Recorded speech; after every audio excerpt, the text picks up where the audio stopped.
Amém? Graças a Deus. Bem, eu quero falar sobre mudanças iniciais produzidas pelo Evangelho. Eu quero sua atenção, por favor, não fique disperso, que tanto você que é convidado quanto você que é membro, eu vou chamar sua atenção, porque eu não posso permitir que a sua mente fique divagando, viajando na igreja sem ouvir esta mensagem. Então eu quero pedir sua licença, não permissão, porque eu vou chamar sua atenção se você estiver viajando. Amém? Viaje aqui comigo na palavra do Senhor. Quando nós ouvimos a pregação do Evangelho, cochila não, abre o olho. Quando nós ouvimos a pregação do Evangelho, a palavra de Deus, ela tem o poder para poder entrar no coração do homem. E é só ela que transforma a vida de um ser chamado humano, cuja vida foi construída em cima de seus próprios pensamentos ou das crenças de nossos pais ou dos seus pais. O Evangelho, ele quebra todas essas barreiras que foi colocada no nosso coração. E quando uma pessoa crê no Evangelho, imediatamente a palavra começa a operar na vida deste homem para trazê-lo a Cristo e transformá-lo em filho de Deus, no seu caráter, em sua crença, nas suas ideias, nas suas ideologias, na sua religião. Então toda a vida deste homem passa a ser uma vida guiada pelo Espírito Santo através da palavra. Este homem então começa a produzir frutos. Ele começa a frutificar agora não para si, mas frutos de uma vida que agora vai refletir a presença de Deus neste homem. Paulo disse que antes de nós conhecermos o Evangelho, nós vivíamos sem Deus no mundo. Aí nós podemos falar assim, poxa, mas como vivíamos sem Deus no mundo, se sempre acreditamos que Deus existe? Paulo falou dele, e Paulo era um homem temente a Deus, seguidor das leis de Moisés, mas ele se colocou na condição, eu vivia sem Deus no mundo, porque Deus, ele só habita no coração de um homem quando esse homem crê nele, por meio da sua palavra. Nós não podemos nos contentar apenas de estar dentro da igreja, ser membros de um ministério. Nós temos que nos alegrar de sermos parte da igreja, o corpo de Cristo. Uma coisa é eu ser membro de uma igreja. O uma igreja se refere a uma congregação, uma denominação, mas ser membro da igreja é ser membro do corpo de Cristo. E isso só vai acontecer quando em nós o Evangelho começar a produzir mudança. Porque nenhuma pessoa que crê no Evangelho e Deus coloca essa palavra no coração, ela não é mais a mesma pessoa. É um poder que vem do céu, não é um poder de homens. O Evangelho simplesmente transforma, ele muda tudo, ele quebra todas as estruturas erradas implementadas em nós ao longo da vida, a começar pelo próprio pecado. O Evangelho faz este homem ser uma pessoa completamente distinta no mundo, diferente no mundo. É impossível uma pessoa que crê no Evangelho, ela não ser transformada por ele. Isso não existe. Então, o Evangelho começa a produzir mudanças em nossa vida. Há pessoas que ficam na igreja muitos anos, mas a vida dessas pessoas não sofre o impacto da mudança que o Evangelho produz. O Evangelho não produz melhoria na vida do homem. O Evangelho produz mudança. O Evangelho produz um novo nascimento. A primeira palavra que vem antes do nascimento é um adjetivo, novo. Então é um novo nascimento, é uma nova vida, é uma nova criatura. Não é a mesma pessoa melhorada. Se nós somos cristãos melhorados, nós somos religiosos cristãos e não crentes em Jesus Cristo. O Evangelho não melhora a vida de ninguém, ele transforma de dentro para fora a vida de uma pessoa. Porque um ator, ele pode simular em si uma vida transformada. Nós vemos aí filmes e novelas cristãs baseadas na Bíblia e atores incrédulos vivendo ali como pessoas piedosas, como pessoas tementes a Deus, como servos do Senhor, e são pessoas totalmente mortas para Deus. Então, o que eu quero dizer com este exemplo? Que cada pessoa dentro de uma igreja, ela pode ser um ator ou uma atriz da sua vida cristã.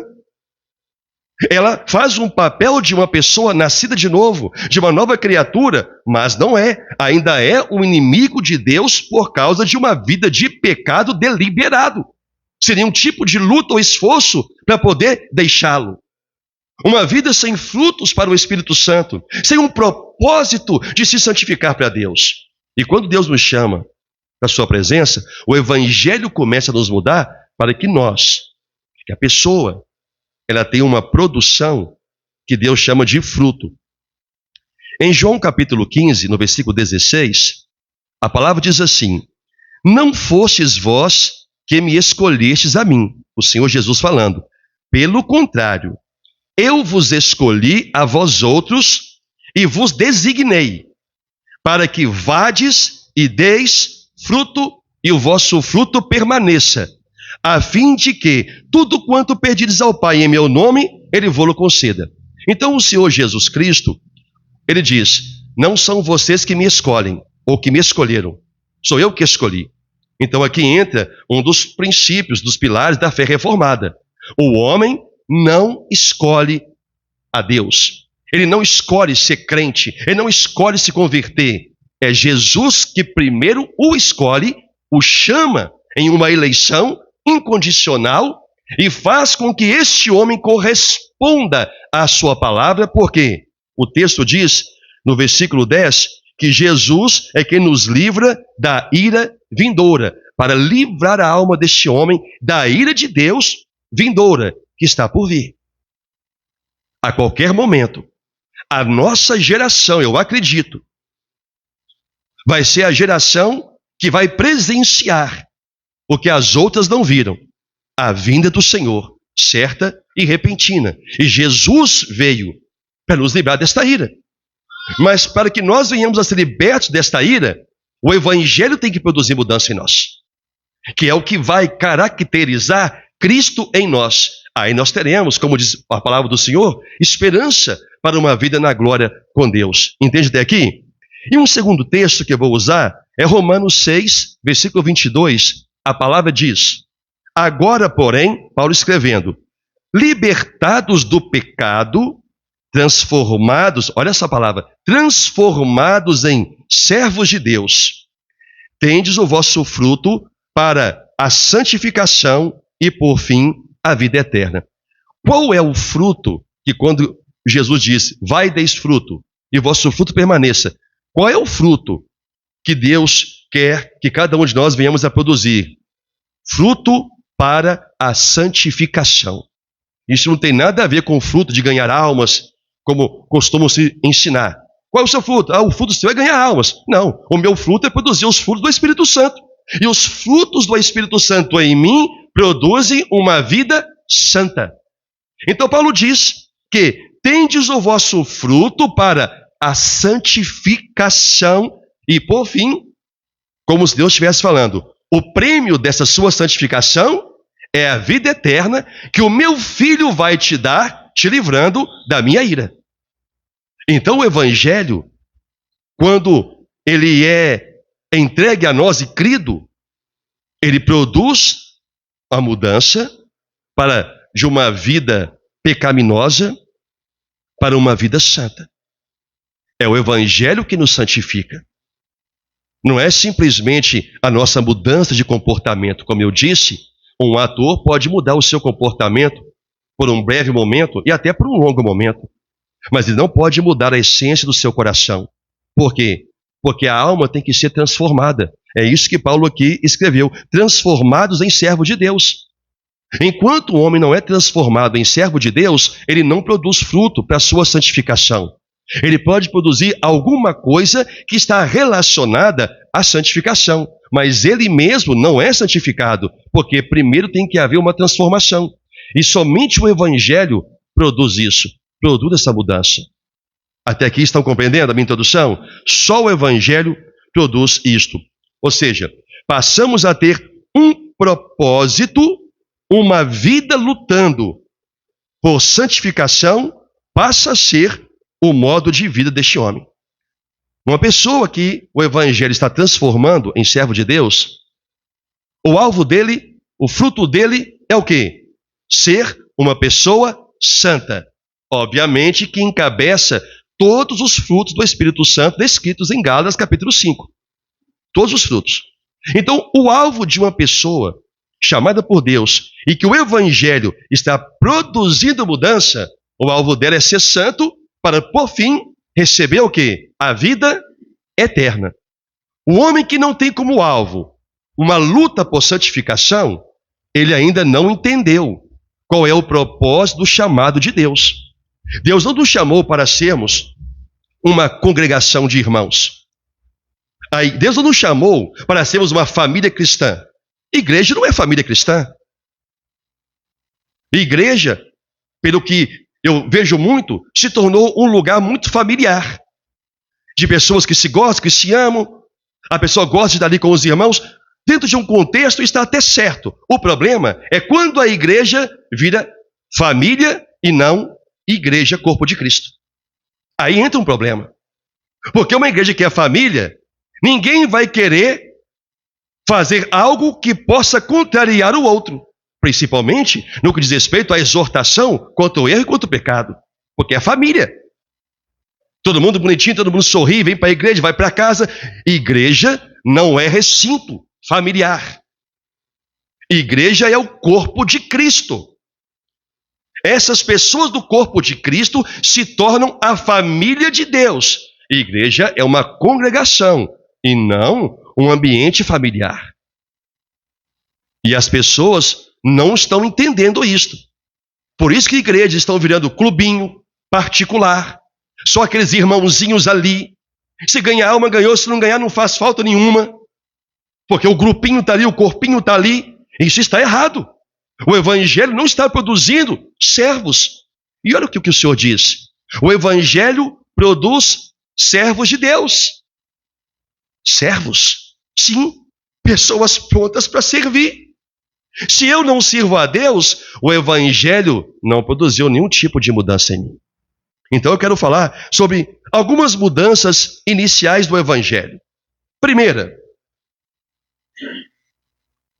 o Evangelho produz uma fé que opera, uma fé que leva este homem a realizar, fazer coisas que outros não fazem pelo reino de Deus. O versículo 3 de 1 Tessalonicenses 1, a primeira parte diz: recordando-nos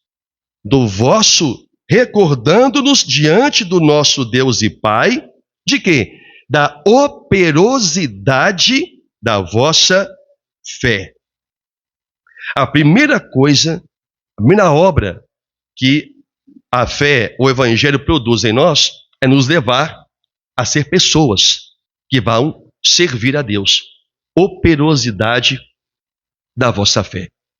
No livro de Hebreus, no capítulo 11, fala uma lista de homens e mulheres, e sempre os versículos correspondentes a cada um deles começam assim: pela fé. Então, pela fé, lá é listado a vida de muitos personagens bíblicos que realizaram obras que outros não eram capazes de fazer, porque eles estavam sendo movidos pela operação da fé. Algo que uma pessoa é capaz de fazer somente se a fé que Deus disse a Tito é entregue aos eleitos, for primeiramente entregue a ela. Ninguém é capaz de fazer nada válido para Deus se não tiver uma operação da fé agindo neste homem. Por quê? Deus não disse que sem fé é impossível o homem agradá-lo. E tudo que é feito sem fé é pecado. Muita gente, Pedro, muita gente faz muita gente não. Há pessoas que fazem coisas para Deus, mas não fazem movidos pela fé. E se não é movido pela fé, é pecado, ainda que seja um trabalho aparentemente proveitoso para a igreja, para o ministério, mas não tem valor nenhum para Deus. Porque a fé tem que ser o agente que leva cada um de nós a fazermos qualquer coisa para Deus. É a operosidade da fé. Então Paulo, ao escrever para a igreja de Tessalônica, disse: olha, nós nos regozijamos em Deus, nos alegramos e fazemos menções de vós, porque nós conhecemos a operosidade da vossa fé. Entende isso? Então em Hebreus diz que pela fé os antigos obtiveram um bom testemunho. Nós só vamos obter um bom testemunho de cristãos se tudo o que fizermos tiver a operação da fé. Não é só fazer, é ato de fé. Sem fé nós não agradamos a Deus. Eu posso estar aqui pregando porque eu gosto de pregar, porque eu gosto de ensinar, mas se o que eu faço é movido por fé, para Deus o meu trabalho aqui é pecado aos olhos dele. Ainda que possa ter alguma valia para você, mas entre eu e Deus é pecado, porque tem que ter um agente. O agente é a operação da fé. Isso é qualquer coisa. Lembra do que o Senhor disse. O que o Evangelho produz, a primeira mudança, é fazer com que o homem seja transformado em servo. Servo.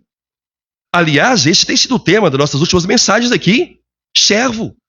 Se você não entender, ou não tiver a condição de corresponder a um chamado para ser servo, é triste saber que o Evangelho não está produzindo nenhum tipo de mudança em você. Servo é aquele que está pronto para atender ao seu Senhor e não à sua própria vontade. Entende isso? Segunda mudança inicial, abnegação do amor. Também no versículo 3, Paulo diz: recordando-nos diante do nosso Deus e Pai, da operosidade da vossa fé, da abnegação do vosso amor. Ora, abnegação do amor, sabe o que é abnegação do amor?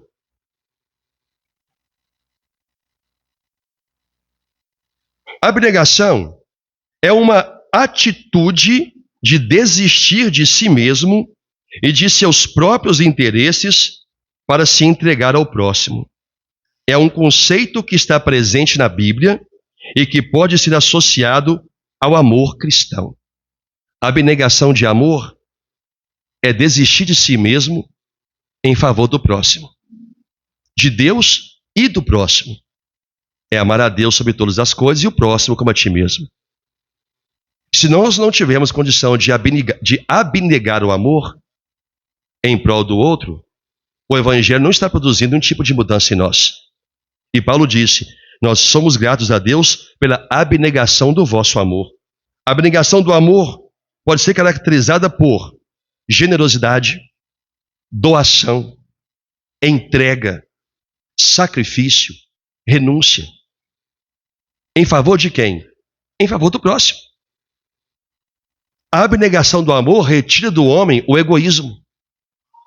A abnegação retira do homem o pensamento de que tudo gira em torno dele. Porque há cristãos que pensam assim: ninguém faz nada por mim, eu também não faço por ninguém.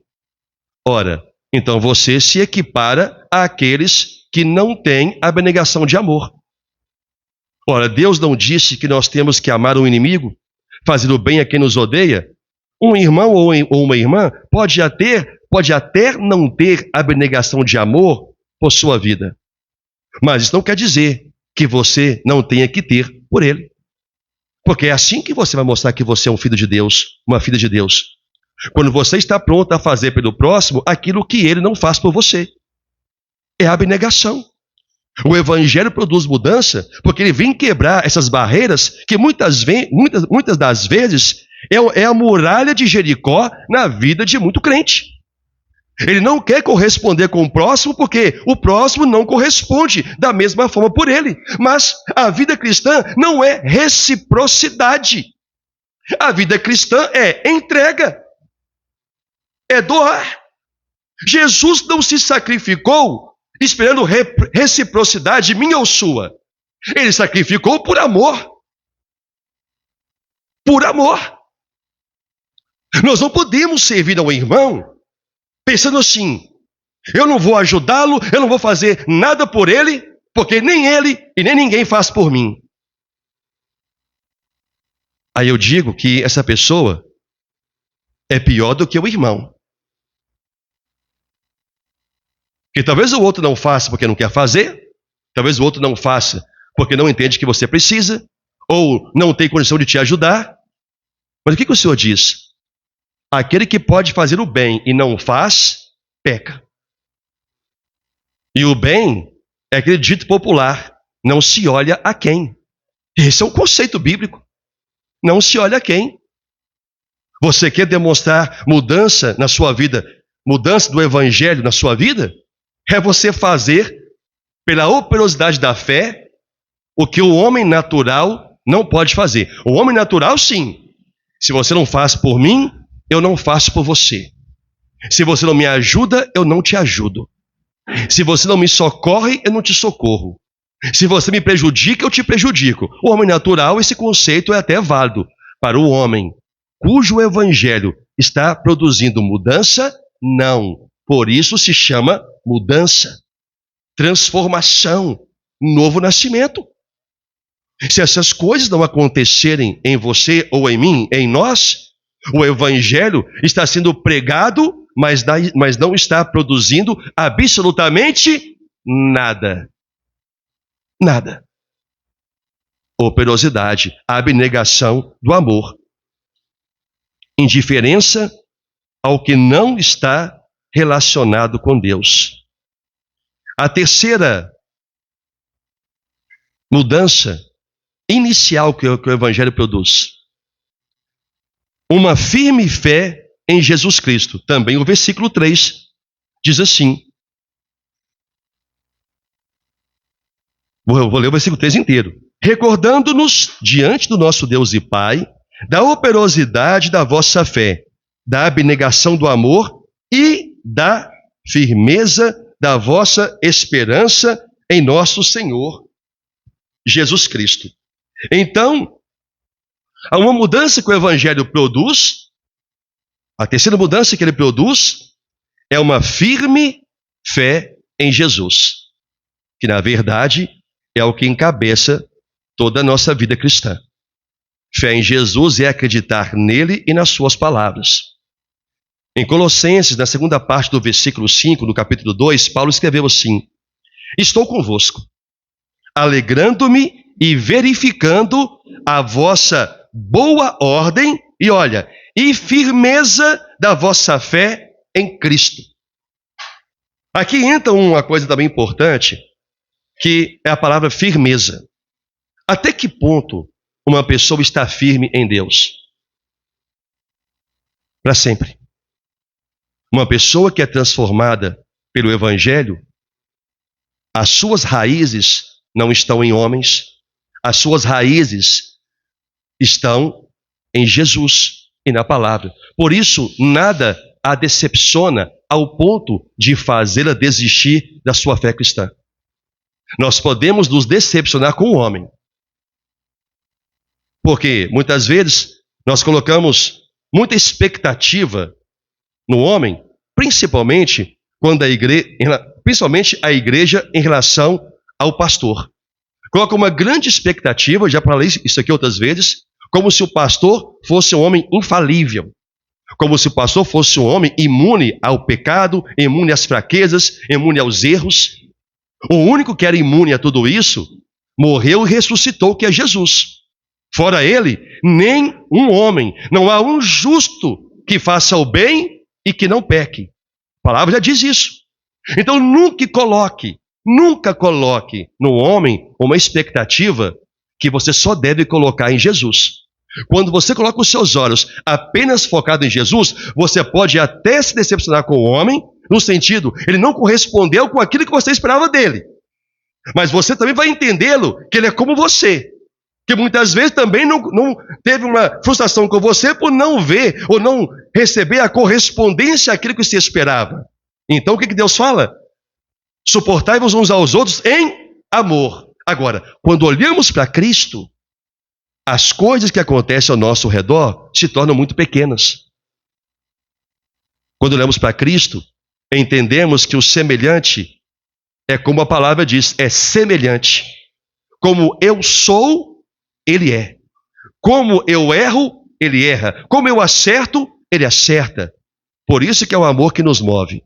Agora, o que nos faz permanecer caminhando com Cristo no Evangelho é a fé em Cristo. E uma fé firme. É com esta fé que você enfrenta as oposições do diabo lá fora. É com essa fé que você enfrenta as oposições daqueles que não creem naquilo que você crê. Principalmente quando nós falamos da fé reformada, onde vivemos só pelas Escrituras. Não somos pentecostais, não somos neopentecostais, não somos carismáticos, não somos católicos, nós somos cristãos reformados.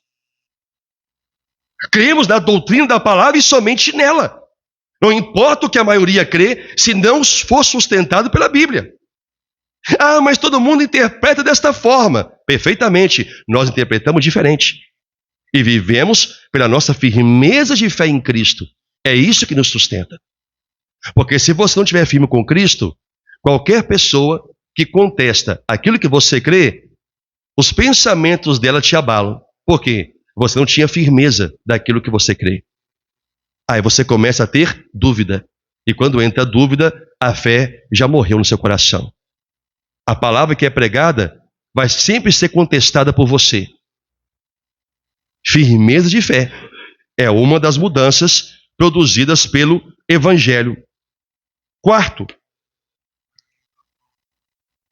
a mudança produzida pelo Evangelho torna este homem um modelo de cristão para os demais.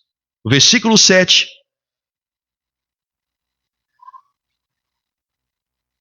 Versículo 7 está escrito assim: de sorte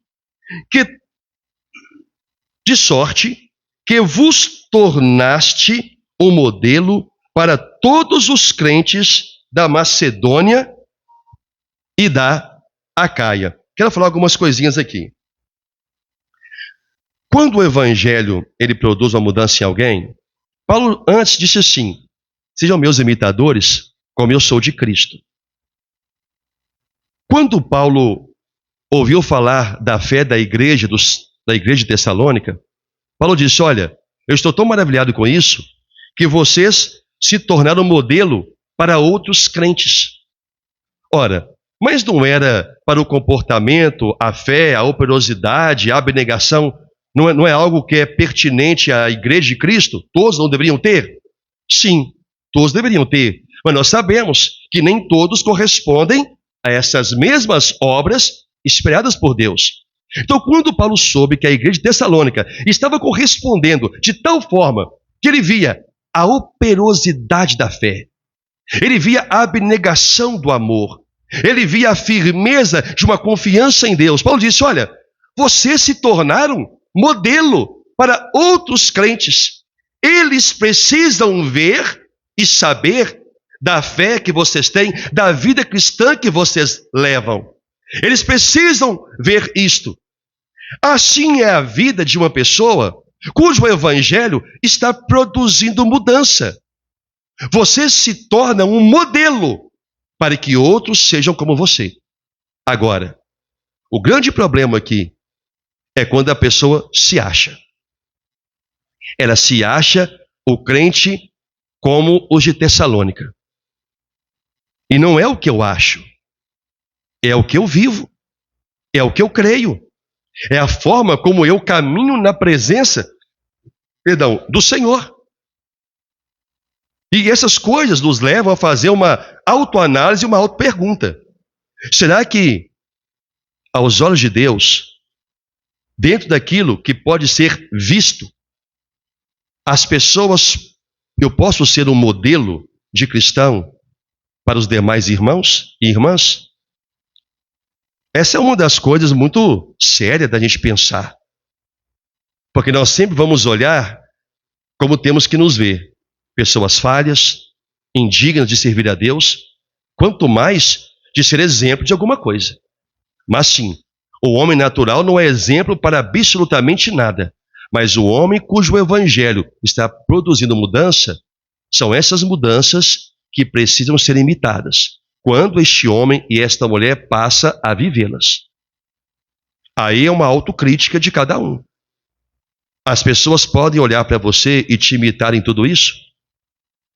A abnegação de amor em você, a operosidade de fé, de você fazer coisas para Deus que somente uma pessoa transformada é capaz de fazer e que outros possam imitar e fazer igual? Será que você é uma pessoa que tem tanta firmeza em Deus que as pessoas podem, vou dizer assim, colar em você, que elas vão ser abençoadas pelo seu proceder, todo ele.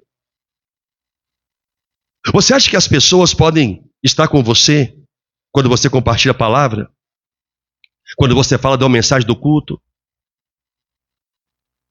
Quando você comunga da mesma fé da igreja? Será que ela vai se surpreender de ver alguém discordando? Será que ela pode te imitar dentro dos conceitos familiares? Como pai, como marido, como esposa, como filho, como irmão, como irmã? Será que uma pessoa recém-convertida, ela chega na igreja, incrédula, Deus a escolheu, Deus a trouxe. Será que o Espírito Santo pode entregá-la à sua amizade mais próxima, que ela vai ter um bom exemplo para seguir? Será que o pastor pode ficar tranquilo em saber que tem um recém-convertido começando a ter uma comunhão mais próxima com você? Será que o pastor pode confiar que o coração desta alma não vai ser contaminada? Só se você se vê uma pessoa digna de dar exemplo. A igreja de Tessalônica era essa igreja. Paulo diz: vocês se tornaram modelo para todos os crentes. Ele nem falou de quais igrejas. Todos, ele generalizou todas as igrejas que ele já havia fundado. Vocês são modelo de exemplo para todos os crentes que eu conheço. Só faltei colocar isso. Vocês são modelo. Porque vocês operam, correspondem com a fé que vocês dizem ter.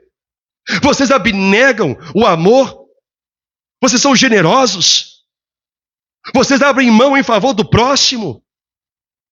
Vocês têm uma firmeza tão grande que nada abala vocês. Enfrentam lutas como todo mundo enfrenta, decepções, alegria, frustrações, mas a fé cristã de vocês está firme e vocês são fiéis à igreja. Será que Deus olha para nós? Não. Será que nós podemos olhar para Deus e dizer: Senhor, eu sou o modelo? Digo, para aquilo que pode ser visto. Porque senão ninguém vai poder ser modelo para ninguém no que tange aos seus pecados pessoais, não é verdade? Ao que pode ser visto. É exemplo. É uma mudança que o Evangelho produz, é nos tornar modelos.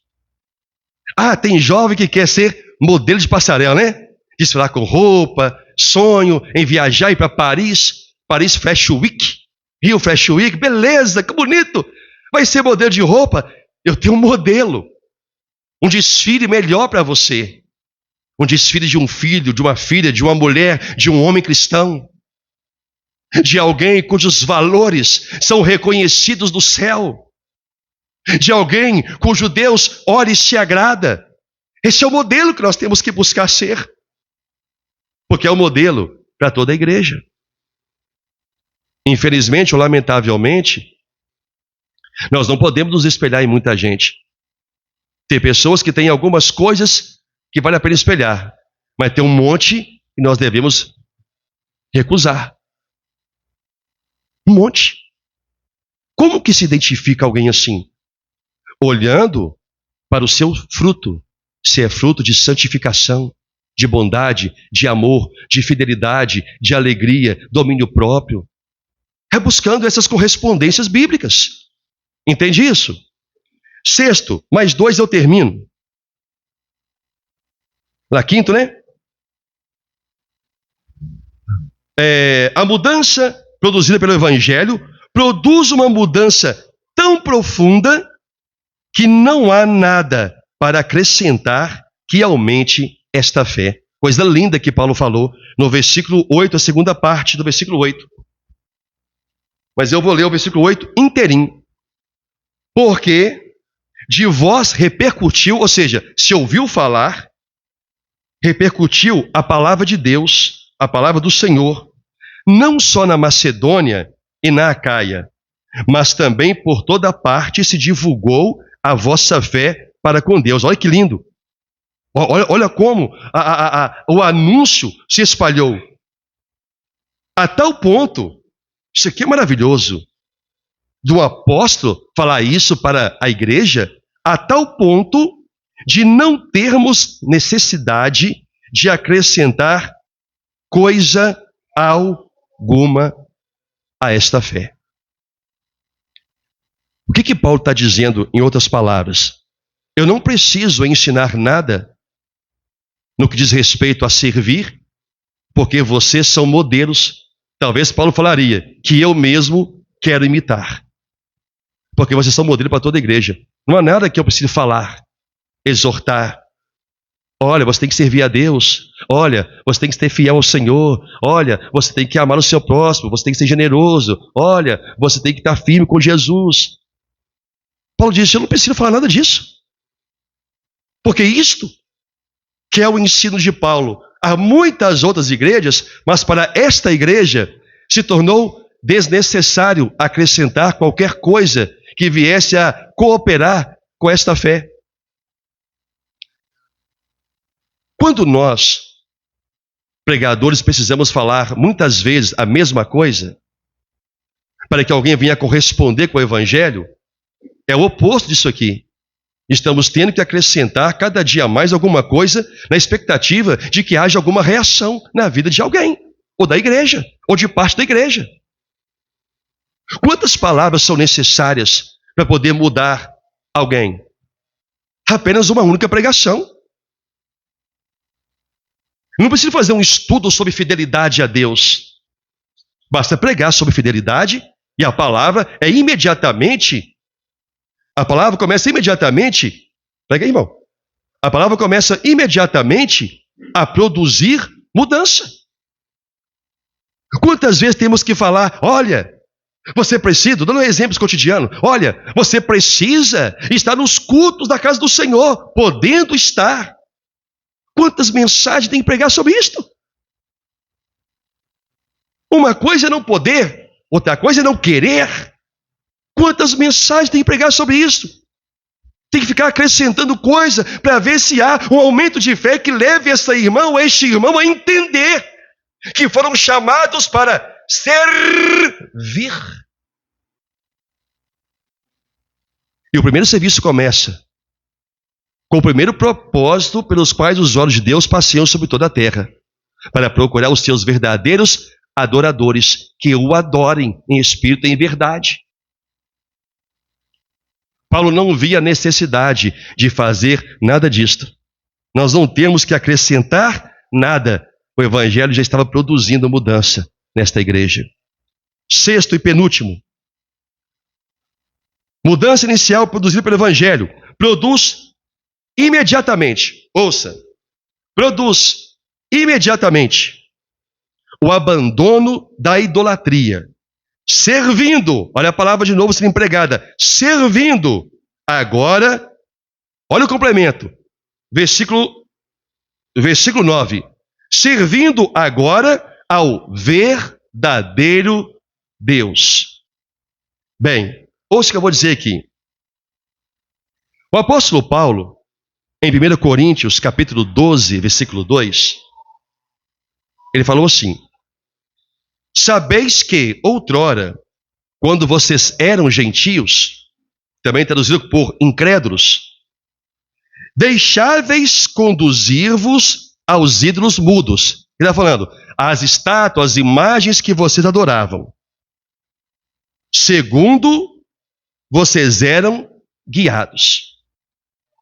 Paulo fala para a igreja de Corinto que eles se curvavam e adoravam deuses mudos, imagem e escultura, porque algum pregador, alguma igreja, alguma seita guiava aquelas pessoas de Corinto a fazer isto. Quando Paulo fala agora para a igreja de Tessalônica, eles também eram assim, adoradores de ídolos, de imagens, de seitas. Paulo usou apenas o exemplo da idolatria, falando o seguinte, olha, quando vocês eram, versículo 9, pois eles mesmos, no tocante a nós, proclamam que repercussão teve o nosso ingresso no meio de vós, e como vocês deixaram os ídolos, e vos convertestes a Deus, para quê? para servirdes o Deus vivo e verdadeiro.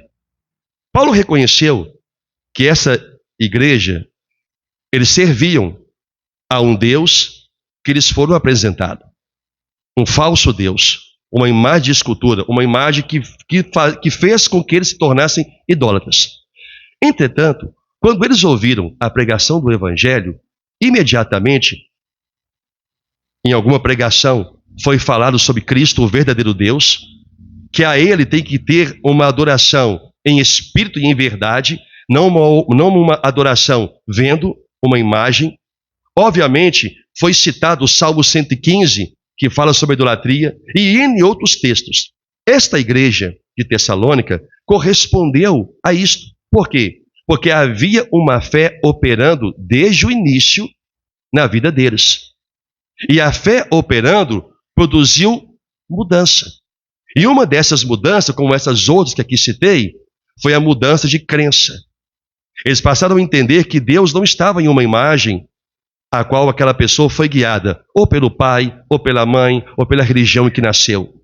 Passou a entender que Jesus Cristo, invisível, é o único Deus verdadeiro. Eles abandonaram a idolatria. Interessante é o complemento de Paulo. Agora vocês estão servindo ao Deus verdadeiro. Então havia um serviço que era feito a um falso Deus. Sabe o que acontece hoje? Acontece isso porque eu já via por experiência. O que acontece hoje? Uma pessoa incrédula, ela passa a crer e se liberta da idolatria. Só que antes de se converter, era aquela pessoa que fazia muita coisa pelos seus ídolos. Era quase um beato, uma beata. Fazia viagens para ir fazer o sacrifício lá por aquele ídolo. Sacrificava. É igual a pessoa que faz algumas religiões que tem, a pessoa oferece aquele banquete de comida para o povo. Então a pessoa, ela tinha um trabalho muito rigoroso em devoção àquela imagem a qual ela passou a ser devota. E trabalhava e se sacrificava, saía pelas ruas de madrugada, ajudava a construir a sua igreja, a sua catedral, o seu templo, tudo certinho. Elas pensam que estão servindo a Deus. Assim na Tessalônica. Eles pensaram que estavam servindo a Deus. Aí eles passaram a crer que aquele era um falso Deus que lhes foi apresentado. O que acontece hoje é que quando as pessoas se convertem, passa a crer em Deus, uma parte, e não pequena, fecha o coração para Deus e a sua obra. E não faz absolutamente nada. Quando eram incrédulas, católicas, espíritas, pertenciam a seitas, faziam de tudo e mais um pouco por sua religião. Agora que conhece o Deus verdadeiro, não fazem mais nada. Absolutamente mais nada. Mas e agora é que tinham que fazer? Em muito maior abundância. Tendo uma operosidade de fé. E o que eu já vi de pessoas que faziam muita coisa quando incrédulo, pela religião a qual criam e pelo falso Deus ao qual serviam. Então passaram a crer em Jesus Cristo, vieram para a igreja e não fazem absolutamente mais nada. Parece que quer punir agora a Deus, como se Deus tivesse alguma culpa da idolatria. A igreja de Tessalônica foi o contrário. O que eles faziam ao falso Deus, quando o evangelho mudou os seus corações e eles passaram a crer em Jesus Cristo como o único Deus, eles passaram a servir ainda mais. Porque, além de tudo isso que eu falei, havia gratidão por Deus lhes ter escolhido. Olha o que Paulo fala também aqui. Versículo 9 de novo, né? Versículo 9 de novo. Pois eles mesmos, que tem uma coisa que eu quero falar aqui. Pois eles mesmos, eles quem? A igreja, os crentes da Macedônia e da Acaia, pois eles mesmos, no que diz respeito a nós, Paulo falando dele, eles proclamam, eles falam da repercussão que teve o nosso ingresso no vosso meio. E como vocês, deixando os ídolos, vocês se converteram a Deus para servir a Deus, o Deus vivo e verdadeiro. Para servir o Deus vivo e verdadeiro. Que mudanças aconteceram em você com o ingresso do nosso ministério na sua vida? Eu vou falar desta forma. Paulo disse dele e de quem estava com ele. Que mudanças produziu o nosso ministério na sua vida, na sua família, sua casa? Porque quando Deus opera na sua vida por meio do ministério, o texto diz, se proclama a repercussão que teve. Sabe o que é isto? É dar testemunho de Deus e onde Deus operou as mudanças na sua vida. É assim que as almas de Cristo perdidas, através do seu testemunho, se encaminham para a igreja, para receberem a mesma obra do Espírito Santo. Então, que ingresso teve na sua vida você vir para apacentar de Deus? O que mudou? Que possa ser repercutido, a fim das pessoas olharem para você e dizer, eu quero ir nessa igreja, eu quero conhecer a palavra que é pregada nesta igreja. Mas isso só vai acontecer se o Evangelho produzir mudança na sua vida. Se não produzir, não há ninguém que queira vir para cá através do seu testemunho. Ao contrário, você se torna um repelente para as pessoas e não alguém que as atrai para Cristo pelo bom proceder. Paulo fala, olha, o que repercutiu, o que todo mundo está falando, é como a nossa presença aí no meio de vocês, da igreja de Tessalônica, produziu mudança no vosso meio. Porque vocês deixaram os ídolos. Vocês creram no que pregamos. Vocês se converteram a Deus. Vocês abandonaram o pecado. Vocês estão lutando para serem santos. Vocês estão crendo no Deus verdadeiro. E vocês estão testemunhando essa mudança, porque o Evangelho está produzindo isto. Não há um cristão. Uma pessoa não é cristã se o Evangelho não produzir nada na vida dela. O Evangelho só não produz mudança na vida de quem Deus não chamou para isto. Mas se você crê que Deus te chamou, tem que haver arrependimento no seu coração. Tem que haver o abandono da idolatria. Tem que haver uma luta contra o pecado. Tem que haver um propósito para uma vida santa. Uma fé inabalável em Deus, na palavra. Uma fé inabalável, uma firmeza. É você não olhar. Sabe por quê? A experiência é boa, mas às vezes traz algumas tristezas ou incompreensões. Tem pessoas que não confessam a fé em Deus, que o coração agora está crendo, para não decepcionar papai e mamãe que são católicos ou espíritas, ou de candomblé ou de qualquer outra seita. Para não magoar papai e mamãe, o que papai vai pensar em mamãe? Que eu agora sou crente. Eles não têm que pensar nada. Deus é que tem que ver que você correspondeu ao chamado do Evangelho. Eu me lembro, logo quando eu me converti, há 30 anos atrás, logo ali, quando eu me converti, já contei isso aqui, vou contar de novo para terminar. Eu me converti, minha mãe está ali, eu não sei onde é que minha mãe arrumou uma tal de escrava Anastácia. E ela colocou uma tal da imagem de escrava Anastácia na minha carteira. Eu nem sei quem é essa dita cuja. E estava na minha carteira. Minha mãe está ali. Aí eu ia para a igreja, lá em Belo Horizonte, eu congregava lá.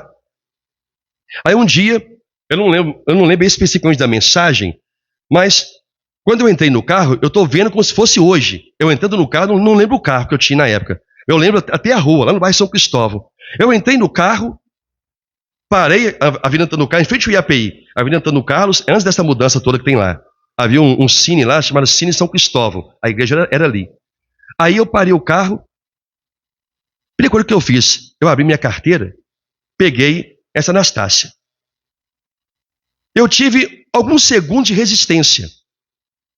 Eu sabia que aquilo ali era errado, porque meu coração já havia sido aberto para crer em Deus e não na idolatria. Só que aquilo foi mamãe que me deu. Foi mames, eu chamo de mames. Foi minha mames que me deu. Meu corpite que está ali sentadinho. Corpite é como eu chamo ela, tá, gente? Porque ela é redondinha, eu falo que minha mamãe é um corpício. Aí eu peguei aquela imagem, fiquei na mão alguns segundos. Então assim, eu vou devolver para ela. Então, assim, mas se eu devolver para ela, eu estou colaborando com a sua idolatria. Eu fechei os olhos, fiz uma oração a Deus, peguei aquele papel, amassei, joguei fora. Mas instantaneamente, eu pensei no que minha mãe ou meu pai, na verdade foi minha mãe, iriam pensar de mim. Então tem pessoas que estão pensando na família, na decepção que vai dar o pai e a mãe, e não confessam, não professam a sua fé em Jesus. Ou quer ser o crente Raimundo, um pé na igreja de crente, mas lá fora também dá uma curvadinha para a imagem. Ainda faz uma procissão, ainda faz um descarrego. Irmãos, a igreja de Tessalônica se converteu. Que repercussão tem a palavra de Deus por nosso intermédio na sua vida? O evangelho não tem como intuito ferir religião, mas mostrar a verdade. Que religião, para uma pessoa, é algo sagrado, mas o evangelho traz uma verdade. E conhecereis a verdade. É essa verdade que liberta. Eu dei aqui o meu exemplo, porque isso acontece. Eu estou dando esse exemplo porque se algum dentre vocês, não apenas a idolatria, mas a qualquer outra coisa que você tem dificuldade de mudar, para não decepcionar pessoas que você ama, você tem que colocar em primeiro lugar o primeiro mandamento. O primeiro mandamento não é amar o próximo. O primeiro mandamento é o quê? Amar a Deus. Aí eu lembro da palavra de Paulo ou de Pedro. Foi algum servo do Senhor que disse: antes importa obedecer a Deus do que aos homens. É obedecer a Deus. E a última mudança é o versículo 10. O evangelho, quando produz uma mudança, essa pessoa, este cristão, aguarda todos os dias a vinda de Jesus Cristo. Olha o que diz o versículo 10, que você já leu. E para aguardardes dos céus o seu Filho, a quem ele ressuscitou dentre os mortos, Jesus, que nos livra da ira vindoura. Amém? Porque o evangelho produz mudança em você? Tudo isso que você ouviu e tudo isso que não está contido aqui é para um só propósito: salvar a sua alma para te livrar da ira de Deus. Porque a ira de Deus vai se revelar do céu contra toda impiedade, contra todos aqueles que não deram crédito à palavra do Senhor, porque não foi chamado por Ele. Se no seu coração você está crendo nessas palavras, irmão e irmã, não é o momento de você endurecer seu coração para isto. Se você se sentiu ferido ou afrontado por quaisquer questões que aqui abordei, não é o momento de bancar o orgulhoso ou a orgulhosa. É momento de pedir: Senhor, me faz compreender essas palavras que foram duras para mim. Como disse Pedro, duro é este discurso, quem pode suportar? Como disseram os discípulos, não os 12. Duro é esse discurso, falou de Jesus, quem pode suportar? E eles abandonaram Jesus quando deveriam ter crido. Esse é o momento de você corresponder com Deus, corresponder a Deus. Se Deus está chamando você, Ele quer te livrar de uma ira que vai ser inevitável que venha. E detalhe, e esta ira vai começar pela igreja, no sentido de julgamento. O apóstolo Pedro disse: o julgamento começa por nós, e se primeiro vem por nós, qual será o destino daqueles que não obedecem ao evangelho? Se Deus começa o julgamento pela igreja, limpando a sua igreja, e esse julgamento já começou, já fazem tempos. Tempo. Não endureça o seu coração agora. É momento de você mostrar para Deus, não é para mim. Mostrar para Deus de que você realmente é um escolhido dele e que o Evangelho está produzindo mudança em você. Busque o conhecimento. Busque aprender. Se arrependa. Peça a Deus perdão pelos seus pecados, que são pecados da ignorância. Peça a Deus misericórdia. Faça uma pergunta no seu coração, como fizeram para Pedro na sua primeira pregação. Perguntaram para Pedro: o que nós temos que fazer, Pedro, para sermos salvos? Porque eles acreditaram na pregação de Pedro. E Pedro disse: a única coisa necessária, crê no Senhor Jesus, se arrependa dos seus pecados e sejam batizados para a remissão de pecados. Que Deus te dê a graça de tomar essas decisões na sua vida, de crer nele. Ah, mas eu já fui batizado. Mas talvez você foi batizado sem crer em Jesus. Você precisa crer.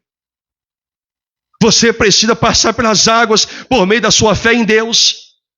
O Evangelho precisa mudar a sua vida, porque se o Evangelho não mudar a sua vida, sua alma já está condenada. A ira de Deus é certa para essas vidas.